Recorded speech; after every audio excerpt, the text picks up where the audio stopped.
If you can just walk us through how a typical day looks like in your life right now as an economic advisor in the Prime Minister's Economic Advisory Council as well, and like help people understand like what does a typical day look like in the life of an economist, and then we'll take the further questions ahead. I've spent about 22 years as a financial markets economist, so that I spent it on a trading floor for much of it. So that was one kind of life. Here, it's a much more mixed bag in the sense that there isn't a very clear pattern, I would say. I travel quite a lot. I visit conferences. I visit government departments. Like I'm here in Mumbai. So typically, if I come to Mumbai, I will meet people in the Reserve Bank or SEBI or companies or financial institutions, and so on. So, I had a lot of travel. And then there is, of course, hours spent in front of a computer doing research. I have a small research team of about 3-4 people, so I work with them. But of course, as a Prime Minister's economic advisor, you have access to the wider government system. So a lot of time goes in attending government meetings or brainstorming and so on. And then I mean, there are a lot of things that happen which are one-offs, which it could be sent off to negotiate on some issue with a government or a department or a state government. That kind of thing also happens. I have in the past been chairman of the G20's framework working group. So in that case, that had those things. And then I'm also part of many institutions. I'm the chancellor of the Gokhale Institute of Politics and Economics in Pune. So I spent some time on that as well. So it's really, I wouldn't say there is any such thing as a typical day. It's very spiky because of all the combination of travel and large numbers of one-off things plus events and so on. What's the most interesting project you're currently working on? See, they're all interesting in their own way. So I do all kinds of things. Some of it may not even be directly economics. So, for example, right now I'm doing a lot of things which I call process reforms. Now, these are basically the nuts and bolts reforms of the government. So let me give you an example of something I'm working on. Have you ever heard of something called IEPFA? So let me explain what it is. This is basically where shares go to die when they're unclaimed. This is the Investor Education and Protection Fund. So supposing you lose some shares or you inherit some shares from your aunt and it's not yet, the procedure of transferring to you hasn't happened for some reason or whatever, they end up in this IEPFA.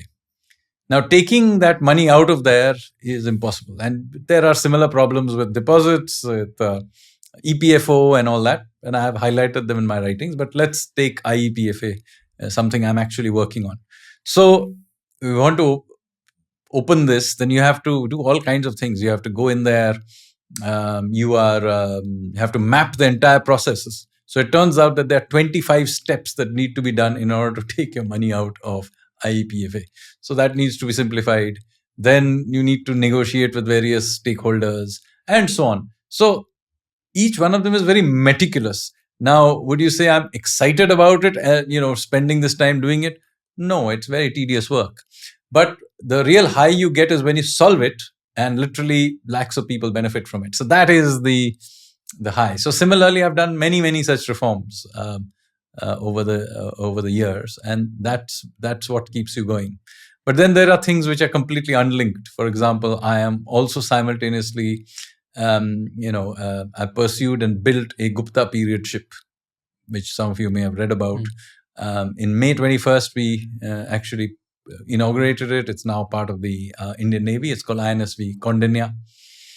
And so this ship is now, it's actually a part of the Indian Navy. And we are hoping that once the monsoons finish, we will attempt to try and sail it.